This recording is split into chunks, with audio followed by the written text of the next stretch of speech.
y vamos entonces ahora sí, de lleno a nuestro estudio en el primer libro de Samuel. La semana pasada empezamos estudiando este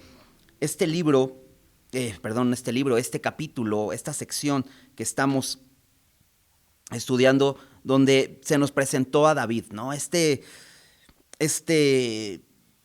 jovencito, valeroso, lleno de fe, que va y es el único dispuesto a pelear contra este gigante, basado en su confianza en el Señor.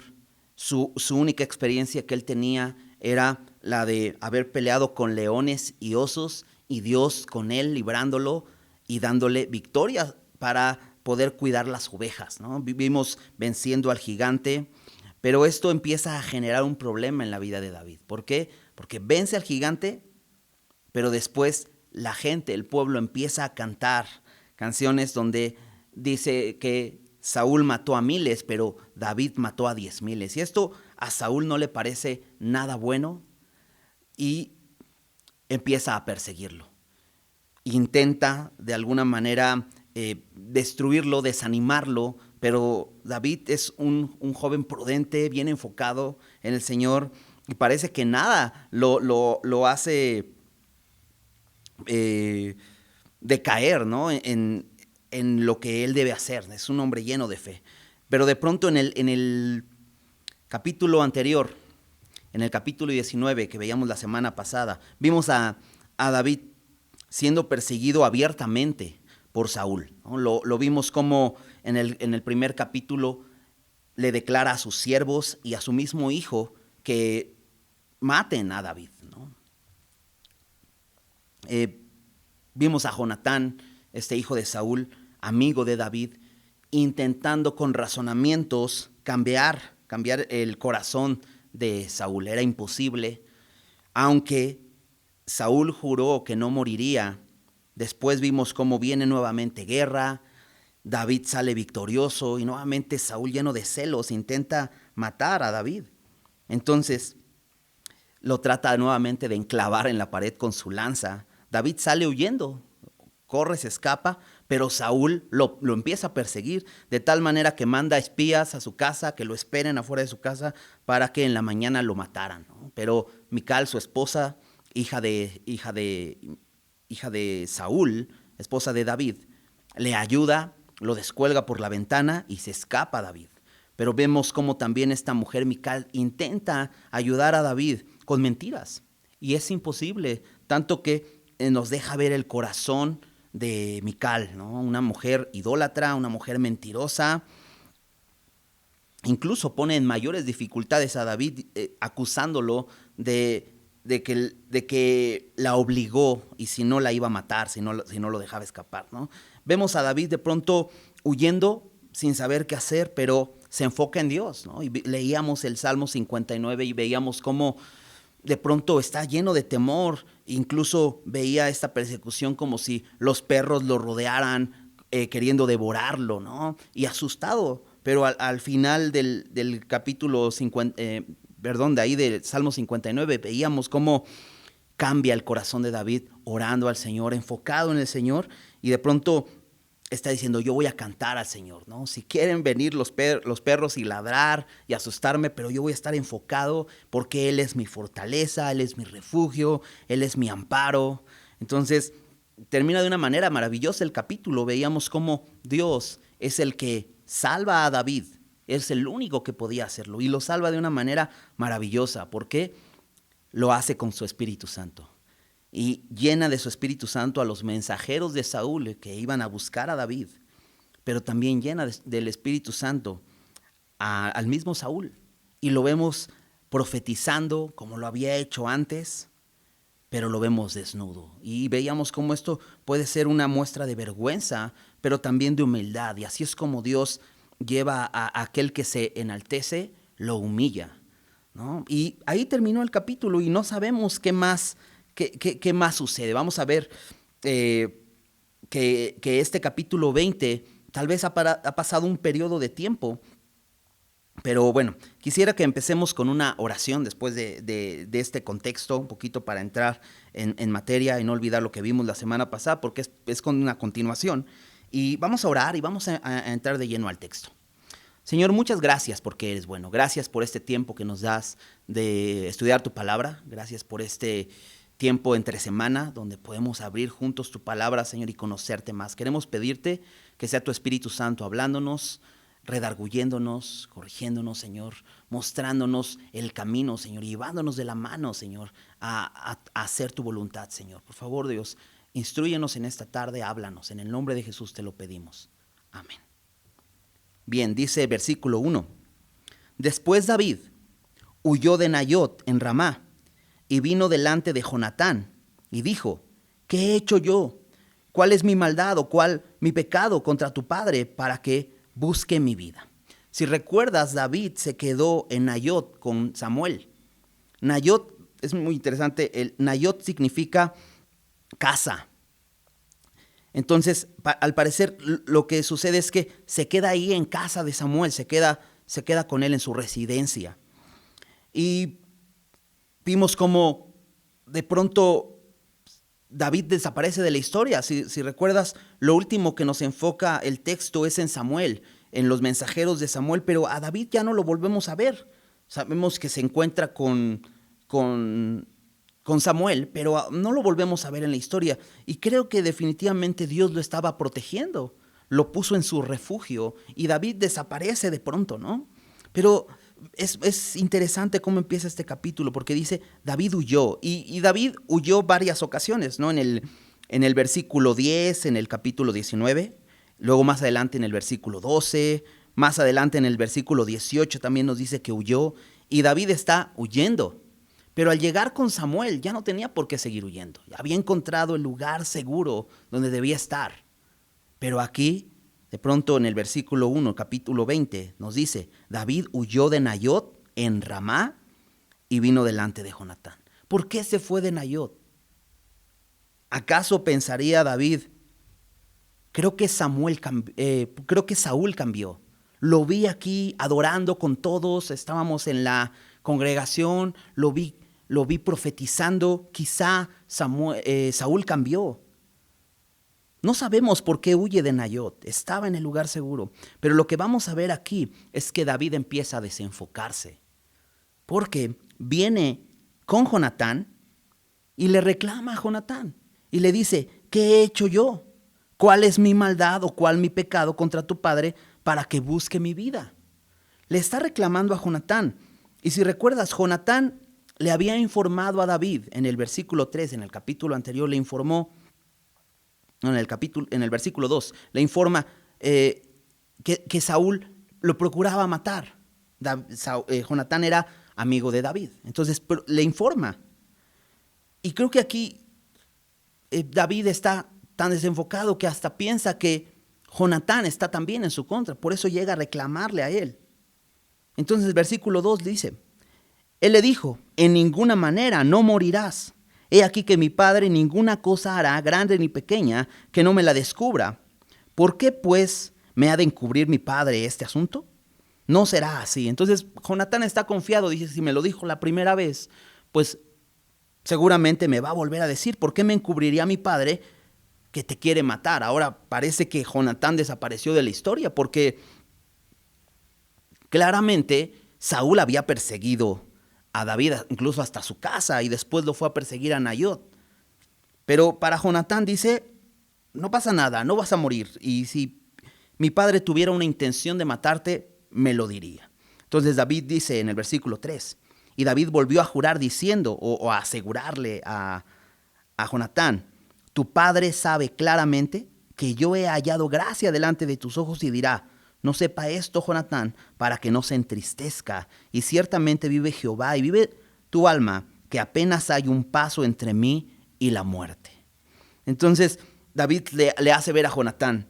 Dice, pues es que tu papá sabe que somos amigos.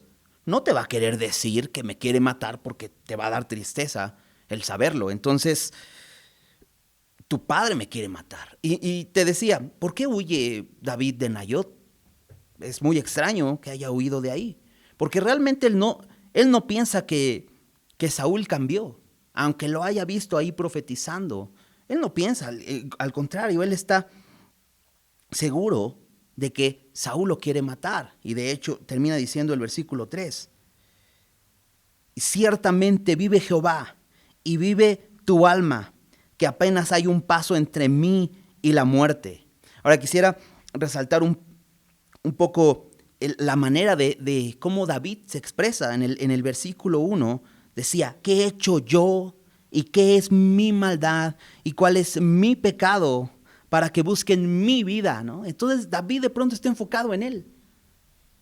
Ya hemos visto a Saúl así, ¿no? De pronto enfocado en él mismo.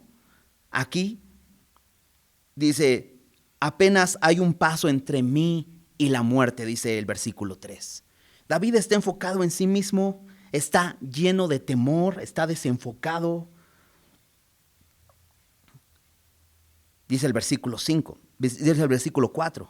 Y Jonatán dijo a David, lo que deseare tu alma haré por ti. Qué buen amigo es Jonatán, porque ve preocupado a David, lo ve angustiado de tal manera y le dice, bueno, ¿cómo te puedo ayudar? ¿No? Qué importante es aprender a escuchar a la gente cuando está preocupada o está, aunque los veamos desenfocados, decirles, ¿cómo te puedo ayudar? ¿No? Aunque creo que Jonatán, como una persona de fe, porque Jonatán era un hombre de fe, y de hecho por eso el alma de Jonatán y de David quedaron unidas, ¿no? Porque los dos eran hombres de fe. Pero definitivamente Jonatán no hizo lo que debía hacer, porque Jonatán debió haber pensado, lo que necesita David es que ore por él, que lo enfoque en el Señor, que abramos la palabra y que busquemos al Señor juntos. Pero él le pregunta a David, ¿cómo te ayudo? Lo que tú desees, yo voy a hacer por ti. Y David ya tenía un plan previo, porque fíjate, versículo 5. Y David respondió a Jonatán, he aquí que mañana será nueva luna, y yo acostumbro sentarme con el rey a comer, mas tú dejarás que me esconda en el campo hasta la tarde del tercer día. Si tu padre hiciere mención de mí, dirás, me rogó mucho que lo dejase ir corriendo a Belén, su ciudad, porque todos los de su familia celebran allá el sacrificio anual. Si él dijere, bien está, entonces tendrá paz tu siervo, mas si se enojare, sabe que la maldad está determinada para él. Harás pues misericordia con tu siervo, ya que has hecho entrar a tu siervo en pacto de Jehová contigo. Si hay maldad en mí, mátame, pues no hay necesidad de llevarme hasta tu padre. Entonces, al ofrecimiento de Jonatán, de ¿qué puedo hacer por ti? ¿Cómo te ayudo? David le invita a Jonatán a inventar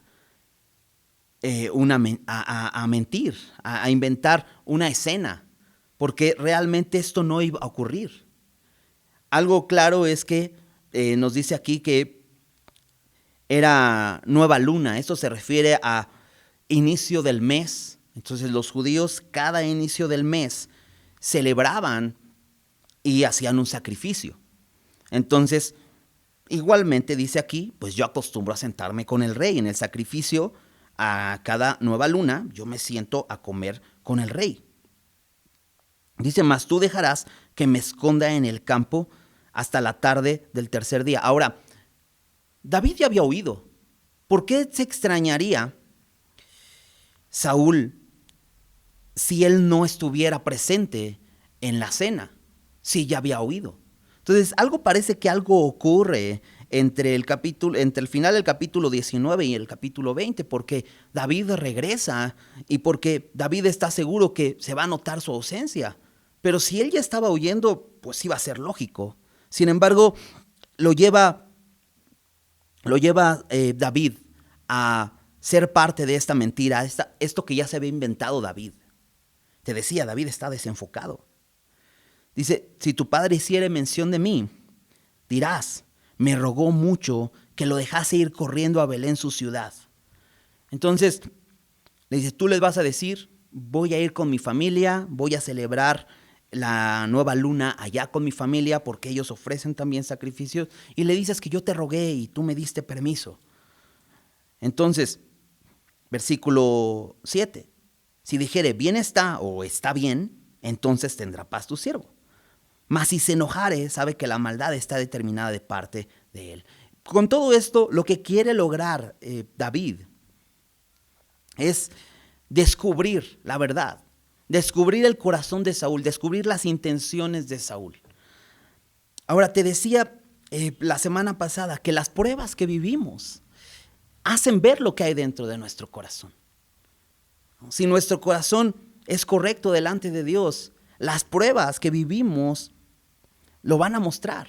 Hasta el momento hemos visto a David prudente, confiando en Dios, pero aquí vemos cómo David está desenfocado, porque esta prueba que está viviendo, el estar bajo esta presión de ser perseguido, está mostrando lo que hay en lo profundo del corazón de David. Y de pronto él se le hace muy fácil mentir. Acompáñame rápidamente a Lucas capítulo 6, versículo 43. Jesús nos enseñó esto y es importante que lo recordemos. Jesús enseñó esto. ¿Recuerdas esta forma de decir Jesús a aquellos que quieren ayudar a otros a andar por un buen camino? Y Jesús les decía en el versículo 39, ¿acaso puede un ciego guiar a otro ciego? ¿No caerán dos en el mismo hoyo? Y te acuerdas de esto que le dice Jesús: saca primero la viga que tienes en el ojo y entonces vas a ver bien para sacar la paja que está en el ojo de tu hermano. ¿No? Porque Jesús quiere enfocarnos en que realmente el problema está en cada uno de nosotros. El problema es que en nuestro corazón hay pecado. Y entonces en el versículo 43 Jesús dice esto: no es buen árbol el que da malos frutos, ni árbol bueno el que da buen fruto. Porque cada árbol se conoce por su fruto, pues no se cosechan higos de los espinos, ni de las zarzas se vendimian uvas. El hombre bueno, del buen tesoro de su corazón saca lo bueno, y el hombre malo, del mal tesoro de su corazón saca lo malo, porque de la abundancia del corazón habla la boca. Y quizá hemos escuchado esto, pero quisiera llamar tu atención, poner un poco más atención a esto. Dice Jesús: un árbol se conoce por su fruto. Si el fruto que sale de ese árbol es malo, el árbol no sirve. El árbol es malo. No vas a comer de ese árbol. ¿Por qué? Porque su fruto es malo y es evidente, ¿no? La evidencia, el fruto hace evidente lo que hay dentro, ¿no? Entonces, en el versículo 45 es lo que dice Jesús: el hombre bueno, del buen tesoro de su corazón, saca lo bueno, ¿no? El hombre bueno no puede sacar cosas malas de su corazón. Y el hombre malo, del mal tesoro de su corazón, saca lo malo. Entonces, ¿cómo puedes identificar a un hombre bueno y a un hombre malo? Pues por lo que sale de su corazón. Dice Jesús: porque de la abundancia del corazón habla la boca. ¿Qué te va a delatar? Tu boca. Si eres buen hombre, tu boca te va a delatar. Si eres mal hombre, tu boca te va a delatar. Entonces, ¿David es un hombre malo? ¿Qué está haciendo? Está mintiendo. Ahora, claramente Pablo lo dice en Romanos 3. No hay bueno ni aun uno. Lo que debemos reconocer es que no somos buenos. Ahora, ¿pero no David era un hombre de fe? Sí. Jonatán también era un hombre de fe. ¿Recuerdas cómo inició Saúl? Con fe. Ahora, ¿un hombre de fe puede desviarse? Claro, porque en la naturaleza de todo ser humano hay maldad. Entonces David está optando por la mentira y quiere involucrar a Jonatán en esta mentira. Quiere que Jonatán mienta por él. Ahora, en Romanos 12:21 dice: no seas vencido de lo malo, sino vence con el bien el mal. Ahora, claramente David decía: yo quiero descubrir cuál es la verdad. Entonces, ¿cómo debía descubrirla? Pues no con mal, sino con bien. Saúl quería matarlo. ¿Cómo podía vencer el mal? Con bien. Pero David opta por las mentiras. No puedes vencer al mal con el mal. Es un error. El versículo 8 dice: harás pues misericordia con tu siervo, ya que has hecho entrar a tu siervo en pacto de Jehová contigo. Si hay maldad en mí, mátame tú. Entonces, lo que quiere más David es: tú, Jonatán, vas a ver la verdad. Y si hay maldad en mí, pues ¿para qué me llevas con tu padre? Mátame de una vez tú. Entonces, de pronto David se vuelve bastante fatalista, ¿no? Porque dice: ¿para qué me llevas con tu padre? Pues si tú ves que soy malo, mátame, ¿no? Y entonces ya cae en el fatalismo, ¿no? Entonces, no sé si te identificas con esto, ¿no? De pronto queremos hacernos ver tan buenos que empezamos con el chantaje, ¿no? Pero veamos la respuesta de Jonatán. Y Jonatán le dijo, versículo 9: nunca tal te suceda. Antes bien, si yo supiese que mi padre ha determinado maldad contra ti, ¿no te lo avisaría yo? Esto ya lo había hecho Jonatán, si recuerdas, en el versículo 2 te decía del capítulo anterior. Veíamos cómo Jonatán le dice y le vuelve a decir: yo te avisaría. Dijo entonces David a Jonatán: ¿quién me dará aviso si tu padre responde ásperamente? Si te das cuenta, David está en su plan. Aunque Jonatán le dice: yo te avisaría si hay algo malo contra ti, David está en su plan y dice: a ver, ¿quién me va a avisar si tu padre respondiere ásperamente? ¿Ásperamente en qué momento? Si él faltaba a la mesa, si al faltar en la mesa la respuesta de Jonatán le pareciera mala a Saúl. David está aferrado a su plan. Y Jonatán dijo a David: ven, salgamos al campo. Y salieron ambos al campo. Entonces dijo Jonatán a David: Jehová, Dios de Israel, sea testigo. Cuando le haya preguntado a mi padre mañana a esta hora o el día tercero, si resultare bien para con David, entonces enviaré a ti para hacértelo saber. Lo que le dice Jonatán es: yo le voy a volver a preguntar a mi papá. Parece que Jonatán no quiere participar en la mentira. No le dice: bueno, ok, yo voy a hacer lo que tú me dices cuando llegue ese momento. No, sino le dice: mira, no te preocupes, si yo sé que mi padre quiere algo mal contra ti, yo te voy a avisar. Yo le voy a preguntar. Dice: cuando yo lo haya preguntado a mi padre mañana a esta hora o al día tercero, si resultare bien para con David, entonces enviaré a ti para sabértelo. Si no pasa nada, si todo está bien, te lo haré saber. Versículo 13. Pero si mi padre intentare hacerte mal, Jehová haga así a Jonatán, y aún le añada: si no te hicieres saber, y te enviaré para que te vayas en paz, y esté Jehová contigo, como estuvo con mi padre. Le dice: si las cosas van bien, y parece que todo es quizá un malentendido, yo te voy a avisar. Pero si las cosas van mal, y sí, ciertamente mi padre te quiere matar, también te voy a avisar. Jonatán usa esto que dice: Jehová haga así a Jonatán, y aún le añada, dice: ay de mí si no te digo, ¿no? Ay de mí si no te digo la verdad. O sea mala la respuesta negativa o positiva, yo te voy a decir lo que es. Termina el versículo 13 diciendo: y esté Jehová contigo como estuvo con mi padre. ¿Qué quiere decir Jonatán? Le está reiterando que él lo identifica como el rey. Qué importante es esto, porque a pesar de la recriminación de David, de que está dudando de él, Jonatán, lo que había hecho en el capítulo 18, de rendirle sus armas y rendirle sus ropas, diciéndole: yo soy el heredero al trono, pero para mí tú eres el rey. Esto se lo está reiterando aquí, le está diciendo: Jehová esté contigo como estuvo con mi padre. Ahora, claramente, David ya había sido ungido y Dios estaba con él, lo hemos estado viendo.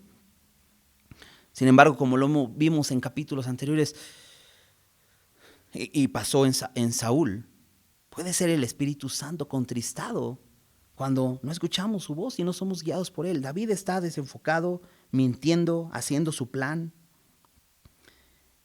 Pero vemos a Jonatán, ¿no? Vemos este contraste ahora, ¿no? Entre Jonatán y David. Jonatán está enfocado, Jonatán sigue en el mismo punto. Tú eres el rey, él va a estar contigo. Yo te juré lealtad y voy a ser leal aún en estas circunstancias. Yo le voy a preguntar y te lo voy a hacer saber.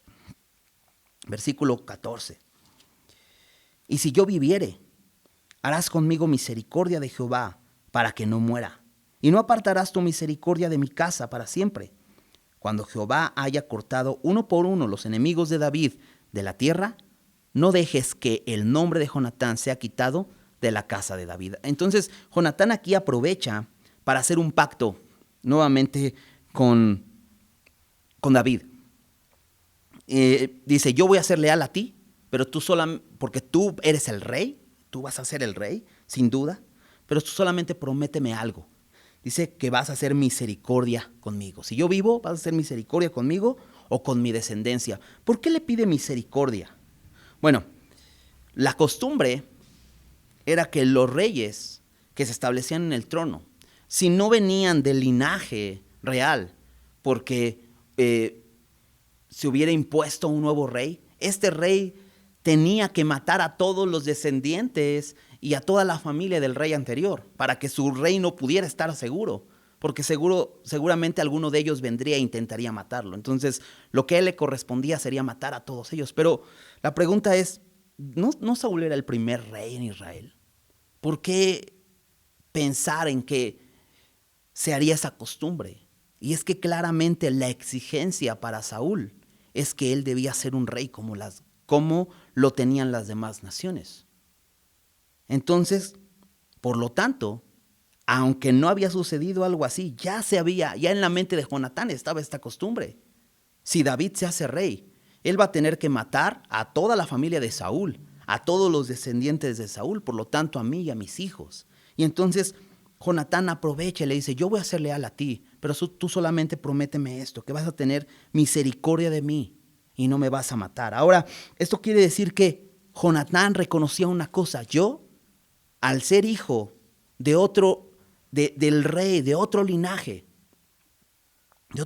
real, y tú te establezcas en el trono, yo soy digno de muerte. Me encanta porque Jonatán es humilde, reconoce que él merece la muerte y pide misericordia. ¿No? Es lo que todo ser humano debe hacer. Nosotros merecemos la muerte y debemos pedir misericordia.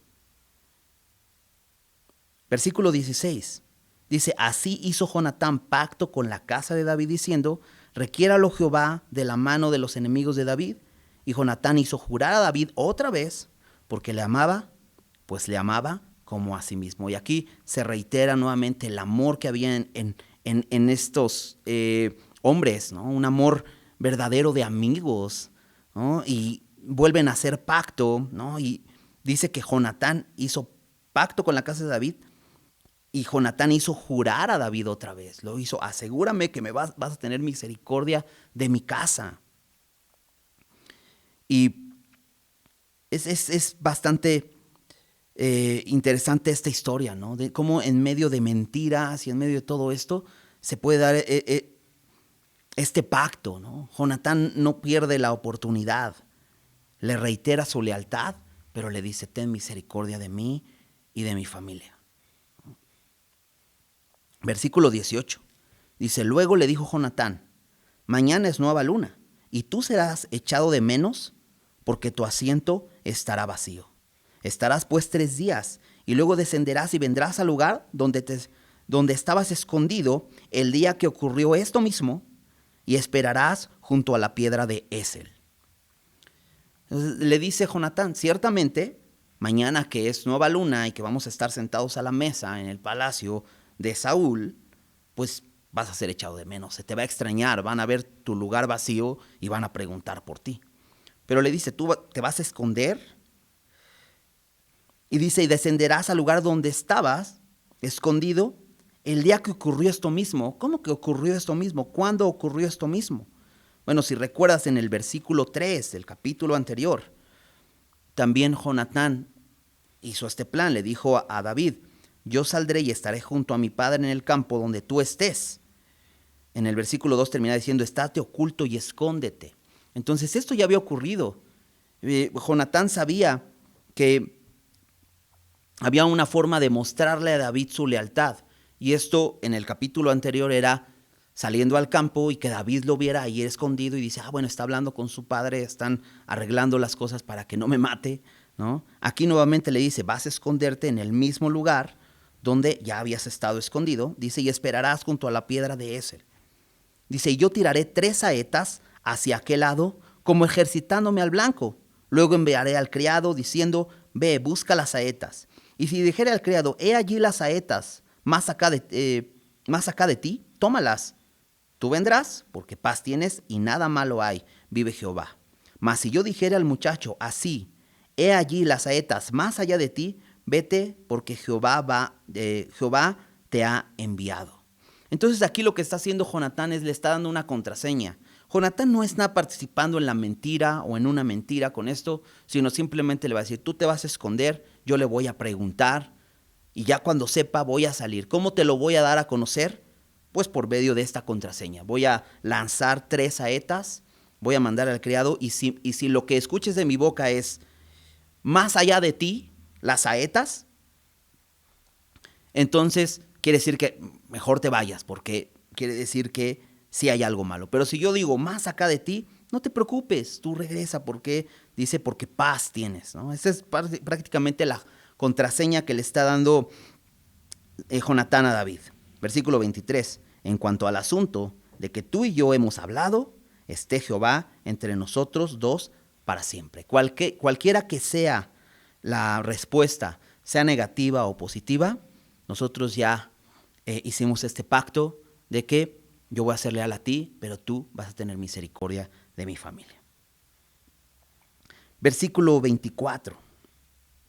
David pues se escondió en el campo y cuando llegó la nueva luna, se sentó el rey a comer pan, tal como lo habían pensado que sucedería.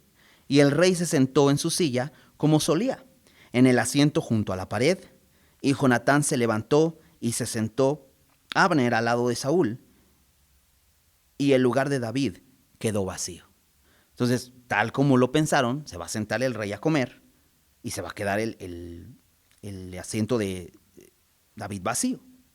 Mas aquel día Saúl no dijo nada, porque se decía, le habrá acontecido algo y no está limpio, de seguro no está purificado. Entonces, al ver Saúl el asiento de David vacío, no se sorprende.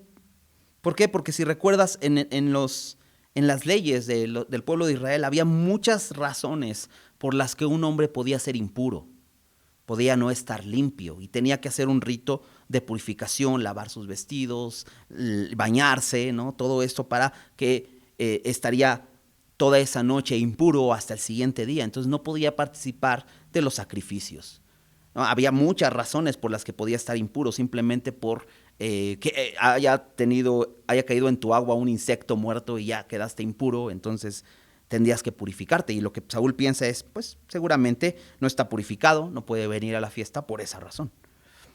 Dice, al siguiente día, el segundo día de la nueva luna, aconteció también que el asiento de David quedó vacío. Y Saúl dijo a Jonatán, ¿por qué no ha venido a comer el hijo de Isaí hoy ni ayer? Ahora, ¿por qué pregunta Saúl a Jonatán? Porque sabía que eran amigos, que ya lo había visto y ahorita lo va a expresar claramente, pero algo interesante es en el capítulo 25, dice que estaba sentado Saúl, dice el orden donde estaba la mesa, está sentado Abner también al lado de Saúl, pero dice que Jonatán se levantó. Y esto me hace pensar que Jonatán estaba intranquilo. Probablemente Jonatán quería preguntarle a su padre, es el momento indicado, voy a preguntarle qué onda con David, si realmente lo quiere, todavía tiene el plan de matarlo. Y es que yo creo que Jonatán seguía pensando que el juramento de Saúl era real. ¿Recuerdas en el versículo 6 del capítulo anterior?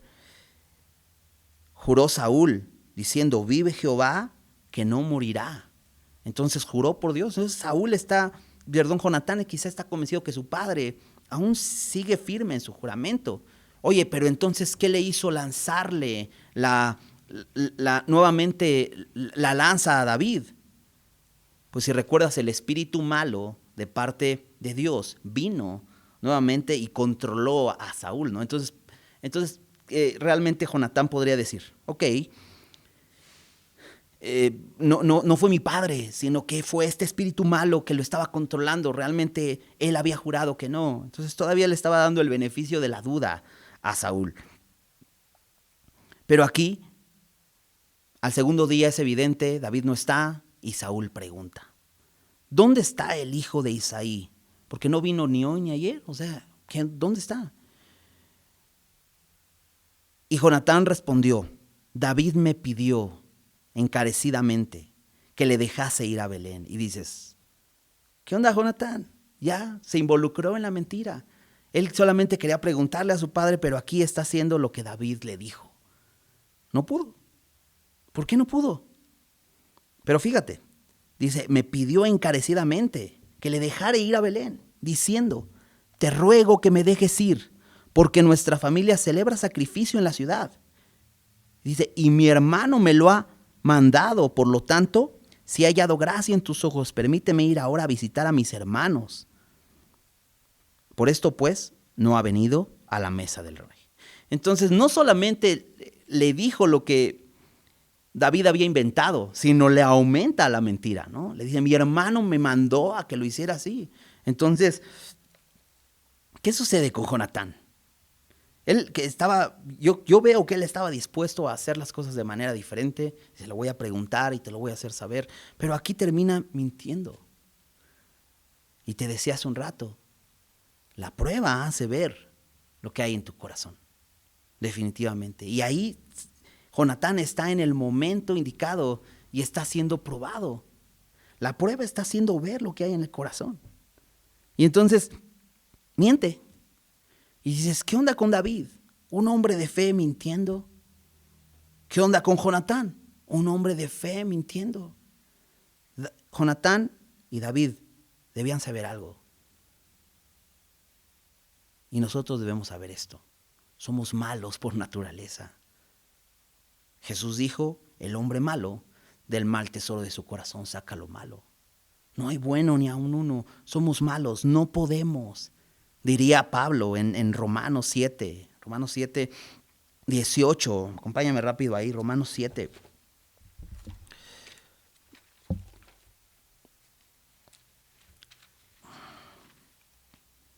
Él dice, yo sé que en mí, esto es en mi carne, no mora el bien, porque el querer el bien está en mí, pero no el hacerlo. Y Jonatán pudo haber dicho lo mismo. Yo quería decir la verdad, yo no quería envolverme en esas mentiras. Fíjate, versículo 19. Porque no hago el bien que quiero, sino el mal que no quiero, eso hago. Y eso terminó haciendo Jonatán.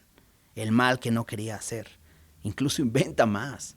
Y muestra que Jonatán, su corazón no es bueno. Porque sacó lo malo de su corazón. Entonces, versículo 30.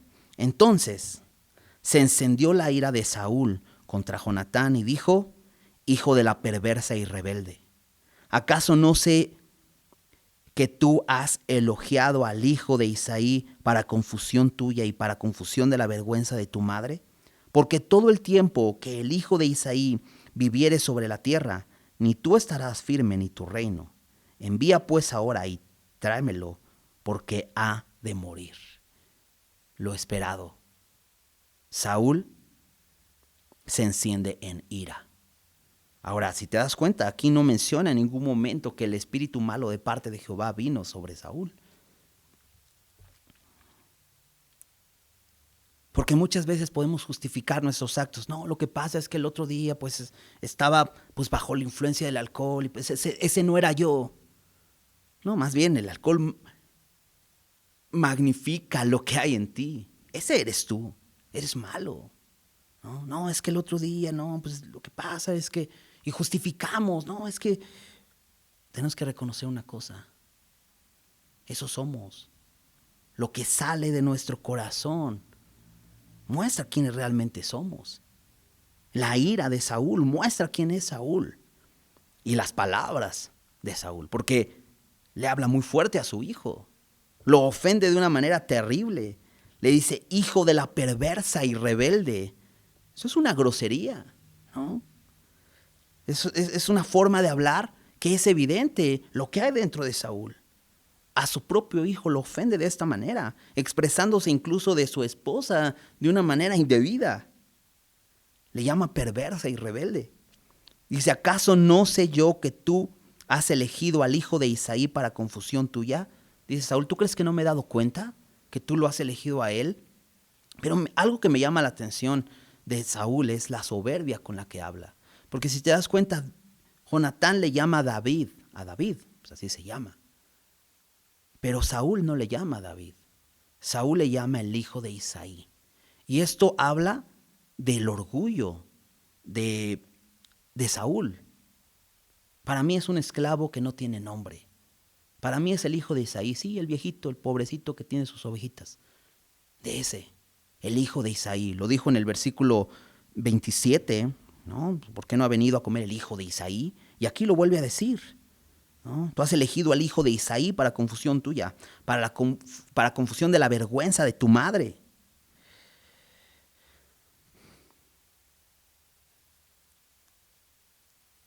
Saúl quiere muerto a David.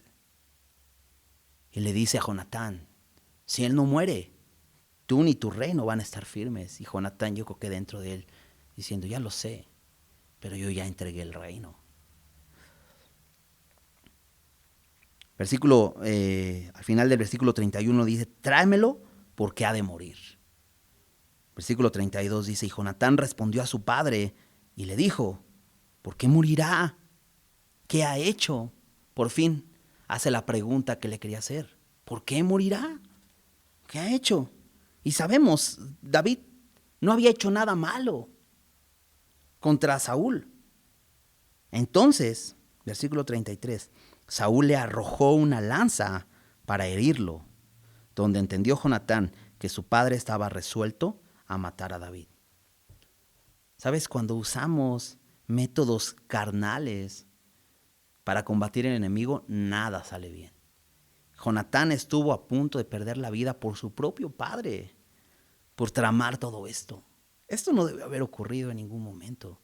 Se decía, creo que Jonatán debió haber dicho a David, hey, tranquilo, vamos a orar y vamos a buscar la dirección del Señor. ¿Cómo vamos a inventar mentiras?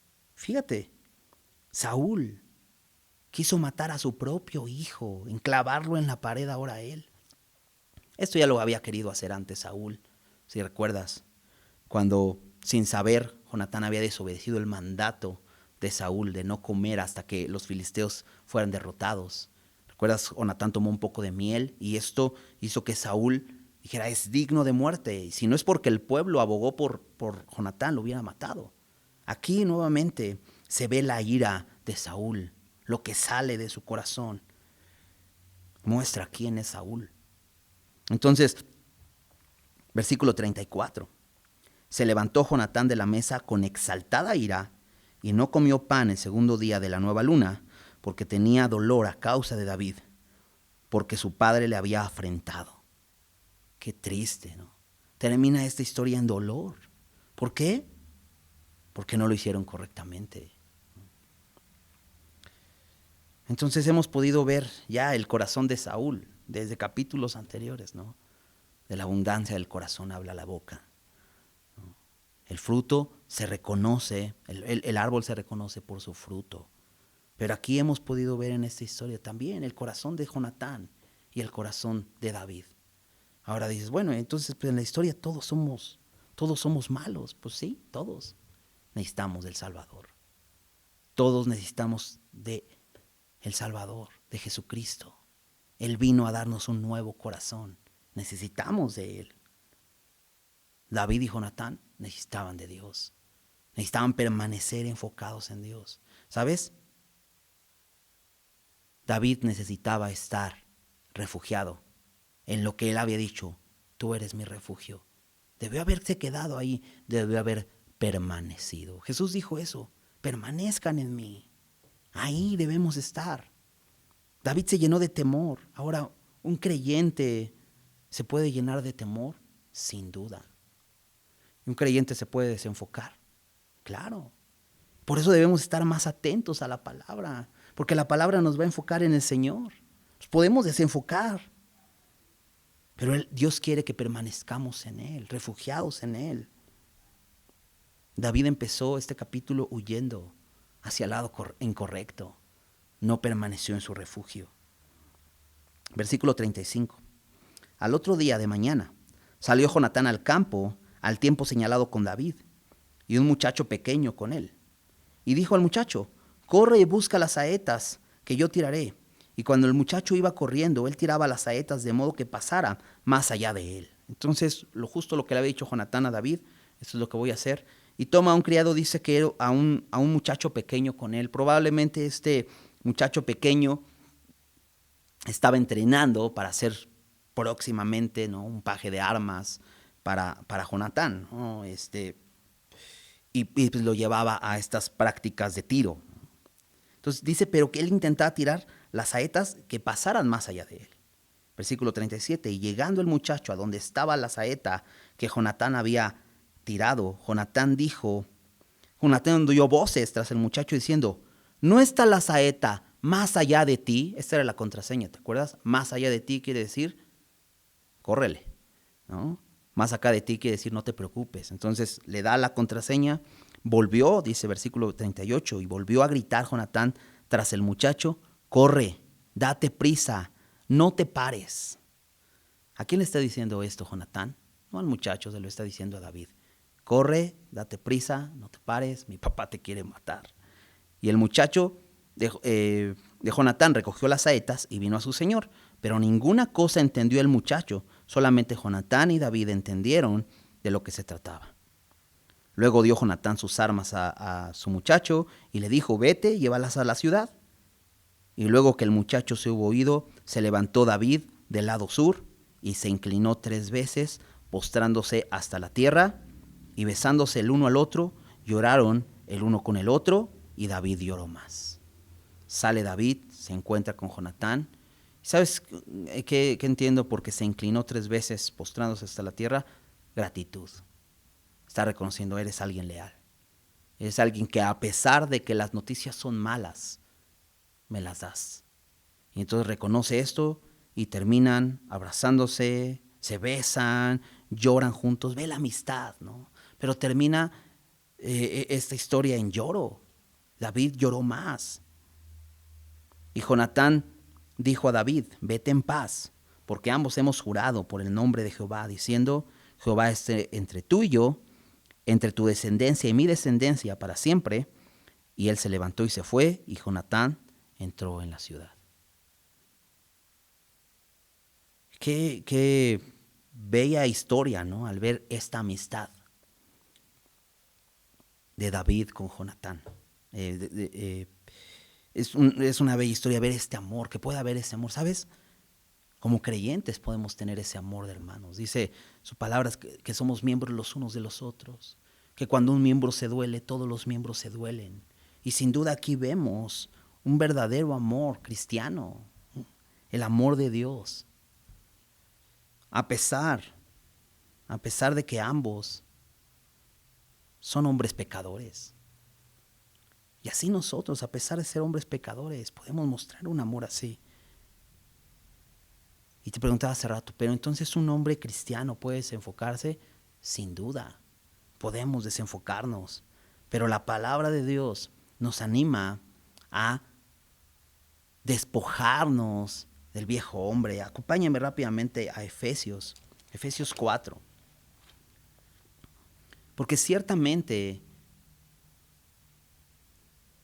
en nuestra vida antes de Cristo vivíamos dominados por la mentira. Todo el tiempo buscábamos salir de los problemas inventando nuestras excusas, tratando de engañar a los demás.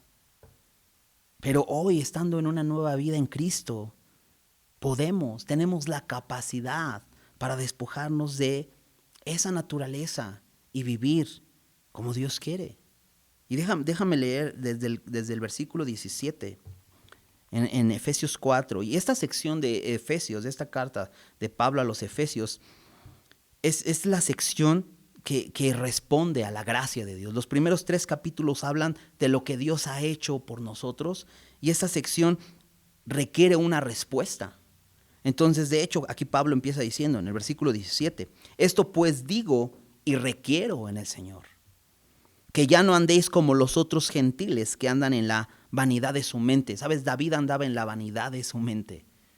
Y en esa vanidad de su mente, creyendo que podía arreglar las cosas de esa manera, inventó mentiras. Dice, teniendo el entendimiento entenebrecido, así anda la gente que no ha creído en el Señor. Anda en la vanidad de su mente, tiene el entendimiento entenebrecido, en tinieblas, ajenos de la vida de Dios, por la ignorancia que en ellos hay, por la dureza de su corazón. ¿Sabes? Ves al mundo, ves alrededor, y ellos actúan como actúan. ¿Por qué? Son ajenos a la vida de Dios. Si te das cuenta, David y Jonatán no buscaron a Dios. Jonatán solo diciendo, no, ¿cómo crees? No, mi papá no me va a encubrir esto, yo voy a asegurarme y te lo voy a hacer saber. Y David, no, mira, mejor ¿por qué no hacemos esto? Y empezaron a caminar ajenos, en la vanidad de su mente, inventando cosas ajenos, como si Dios no estuviera en control de la situación. Vemos descrito a Saúl aquí, viviendo ajeno de la vida de Dios. Incluso cuando el Espíritu Santo estaba sobre él como rey, vivía ajeno de la vida de Dios. Ignoraba la presencia de Dios en su vida. Y terminó con un corazón endurecido por la ignorancia que en ellos hay, por la dureza de su corazón. Así vive el mundo. Así viven los incrédulos. Y si tú te identificas aquí y dices, ¿sabes qué? Yo ando todo el tiempo en la vanidad de mi mente. ¿Sabes qué? Entiendo que mi corazón está endurecido. Ven a Cristo. Y Él promete darte un corazón nuevo. Traerte a la luz. Pero dice Pablo, tú que eres creyente, ya no andes como los otros gentiles. Dice, los cuales después que perdieron toda sensibilidad, se entregaron a la lascivia para cometer con avidez toda clase de impureza. Y dices, ¿es por eso el mundo está así? Pues sí, por la dureza de su corazón han perdido toda sensibilidad, se han entregado a la lascivia y por eso cometen toda clase de impureza. Todo lo que escuchamos hoy, todo eso por la dureza del corazón. Pero fíjate, versículo 20, más vosotros. Me encanta cómo Pablo hace una diferencia. Más ustedes, los que han creído, los que han nacido de nuevo, los que han recibido el perdón y la gracia de Dios, dice, ¿no habéis aprendido hacia Cristo? Si en verdad le habéis oído y habéis sido por él enseñados conforme a la verdad que está en Jesús. Y Pablo lo pone como una condicionante, si en verdad. Y entonces es bueno examinar mi corazón. ¿En verdad le he oído? ¿En verdad he sido por él enseñado? ¿En verdad he escuchado su verdad? Y me encanta porque dice, conforme a la verdad que está en Jesús. ¿Qué ocupó David? Mentiras. ¿Sabes? La mentira y la verdad es lo mismo que luz y tinieblas. Son contrastes. No se mezclan. La verdad no se puede mezclar con la mentira. Por eso versículo 22. En cuanto a la pasada manera de vivir, despojaos del viejo hombre que está viciado conforme a los deseos engañosos. Me encanta porque dice, si viviste una vida pasada así, ok, pero en cuanto a esa vida pasada, hoy lo que tienes que hacer es despojarte del viejo hombre que está viciado conforme a los deseos engañosos. Y sabes, esto que está diciendo despojaos es una orden. No está diciendo, ¿sabes qué? Ponte a orar y pídele a Dios que te despoje de ese viejo hombre. No, Dios ya nos dio la capacidad por medio de Cristo, por su perdón, por su gracia que hemos recibido, porque somos nuevas criaturas y nos ha dado un nuevo corazón. Tenemos la capacidad hoy de despojarnos. No nos está diciendo que Dios lo va a hacer, nosotros lo vamos a hacer. Dice, despójate del viejo hombre que está viciado conforme a los deseos engañosos y renovaos en el espíritu de vuestra mente.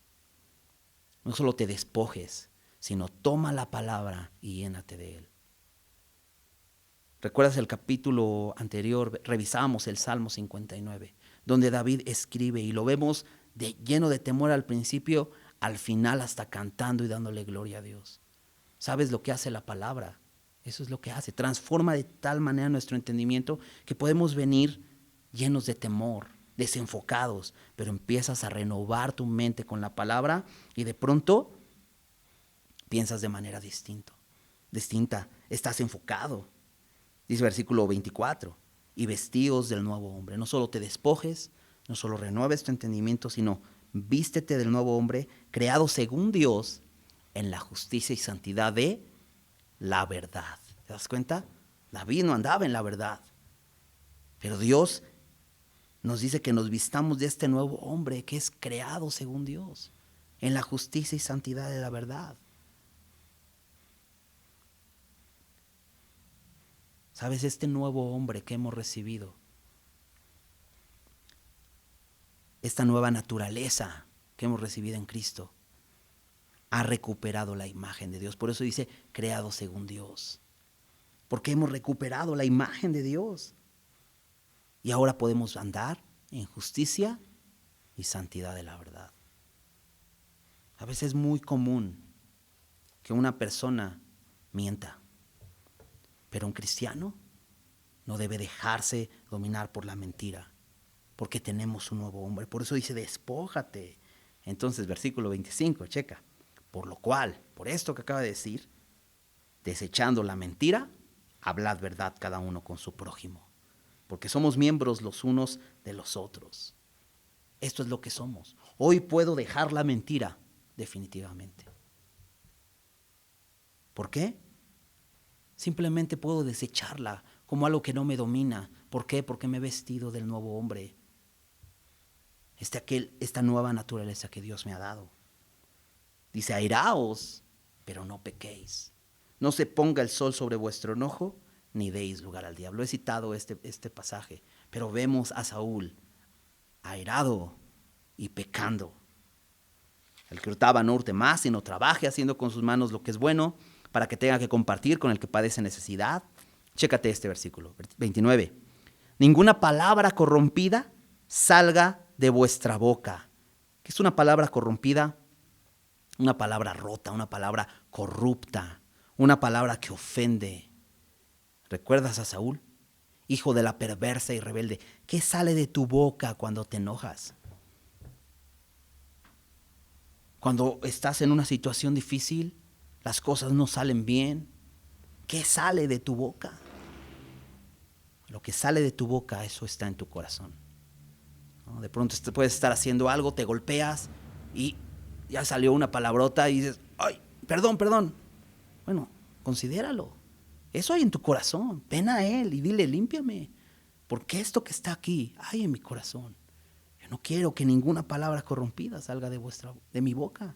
Dice, ninguna palabra corrompida salga de vuestra boca, dice, sino la que sea buena, para la necesaria edificación a fin de dar gracia a los oyentes. Y no contristéis al Espíritu Santo de Dios, con el cual fuisteis sellados para el día de la redención. Cuando no salen palabras de gracia, cuando nos dejamos llevar por la ira y terminamos pecando, cuando preferimos la mentira a hablar la verdad, ¿sabes qué sucede? El Espíritu Santo se contrista. Le duele al Señor que nosotros vivamos así. Versículo 31. Quítense de vosotros toda amargura, enojo, ira, gritería y maledicencia y toda malicia. Y te lo he dicho otras veces, este versículo me parece como una progresión. Dice, quítense de vosotros. Es tan fácil como quitarse, como despojarte de eso. Pero dice, quítense de vosotros toda amargura. Amargura. Después de la amargura viene el enojo. Por eso cuando te hacen algo, cuando pasa alguien y choca contigo poquito, tu reacción es enojo. Porque ya tu corazón está amargado. Y después viene la ira. Y después la gritería. Y empiezas a gritar. Y la maledicencia, a ofender. Y toda malicia, a lanzar una lanza a tu propio hijo. Así es. Quítense de vosotros. Antes bien, sed benignos unos con otros, misericordiosos, perdonándoos unos a otros, como Dios también nos perdonó a vosotros en Cristo. Me encanta porque el enfoque es Cristo. Voltea a ver el perdón de Dios. Voltea a ver su amor. Voltea a ver la gracia de Dios, cómo te ha perdonado, cómo te ha amado. Y entonces dices, claro, ¿cómo puedo yo tratar así a mi hijo? ¿Te imaginas estar en el punto de Saúl, con un corazón endurecido de tal manera que se nota tu amargura, te enojas, te llenas de ira, te enciendes en ira, empiezas a gritar? ¿Te identificas con esto? Dice la palabra de Dios, si tú has nacido de nuevo, puedes hacerlo. Tienes la capacidad de despojarte de eso. Si no has nacido de nuevo, necesitas venir a Cristo porque necesitas un nuevo corazón. Y Él te va a dar la capacidad para despojarte de todo esto. Tenemos que permanecer en el Señor. David no permaneció en su refugio, se desenfocó. Y de hecho, el capítulo siguiente, vamos a verlo aún más metido en mentiras. Porque sale corriendo y llega con Ahimelech, un sacerdote, y le miente. Y después llega con sus enemigos, con los filisteos, con el rey de Gad, y le miente y se finge loco. David empieza a desenfocarse del Señor. No nos desenfoquemos. No huyamos de nuestro refugio seguro, que es el Señor. Vistámonos del nuevo hombre. Despojémonos de esa vieja naturaleza y vistámonos del nuevo hombre, creado según Dios, en la justicia y santidad de la verdad. Desecha la mentira. Desechemos la mentira. No permitamos la mentira en nuestra vida. Desechemos la amargura. Reconozcamos lo que somos. Soy malo, ¿no? Y cuando venga una prueba y cuando venga una situación y te des cuenta, salieron malas palabras de mi boca. Eso muestra lo que hay en mi corazón. Ven a Él y dile, límpiame. Si sale ira de tu corazón, cuando alguien viene y te dice algo, hey, tráelo al Señor. Hay amargura, hay enojo, hay algo más profundo. Eso está en tu corazón, ¿no? Tendemos a culpar a los demás. Es que Él me hizo hacerlo, ¿no? Eso está en tu corazón, por eso es lo que salió, ¿no? Vengamos a Él, ¿no? Vamos a hacer una oración. Señor, gracias por tu palabra. Gracias, Señor, porque nos muestras que somos malos, Señor. Y, Señor, ayúdanos a identificar aquellas cosas, Señor, que muestran nuestra malicia, Señor. Tú nos has hecho nuevas criaturas en Cristo. Y nos dices cómo podemos vivir el día de hoy, Señor. Nos dices que no andemos ya como andábamos antes, Señor, en nuestra vieja vida. Como andan los otros gentiles en la vanidad de su mente. Nos dices que vengamos y nos despojemos de ese viejo hombre, de esa vieja naturaleza, Señor. Y nos vistamos del nuevo hombre. Nos vistamos de Cristo, de tu Hijo, Señor. Donde podemos andar a imagen tuya, en la justicia y santidad de la verdad. Señor, que no optemos por las mentiras, que no optemos por el enojo y la ira y la amargura, Señor, que nos pueden llevar a tristes desenlaces, a llorar y a lamentar, así como terminó esta historia. Señor, ayúdanos a enfocarnos en ti y a estar refugiados en ti, Señor. Que al decir que tú eres nuestro refugio, ahí permanezcamos, Señor. Y dejemos que tú hagas la obra, Señor. Que cuando veamos a un hermano desenfocado, Señor, con amor, no tratemos de ayudarle con razonamientos o con nuestras palabras, sino que le traigamos a tu palabra. Oremos con él, Señor, le animemos. Porque es la única manera, Señor. Ayúdanos a recordar que tú tienes el control, aún de estas situaciones difíciles. Aún, Señor, que estuviéramos en riesgo de morir, tú tienes el control. Señor, pero si salen cosas así de nuestro corazón, Señor, ayúdanos a darnos cuenta, Señor, y a traerlo con sinceridad a ti, Señor, a pedirte perdón, Señor, porque eso somos, Señor.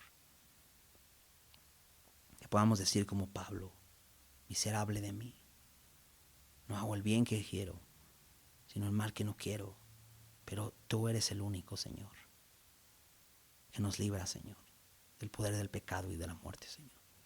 Gracias te damos, Señor, por tu palabra. Gracias por este tiempo. En el nombre de Jesús. Amén.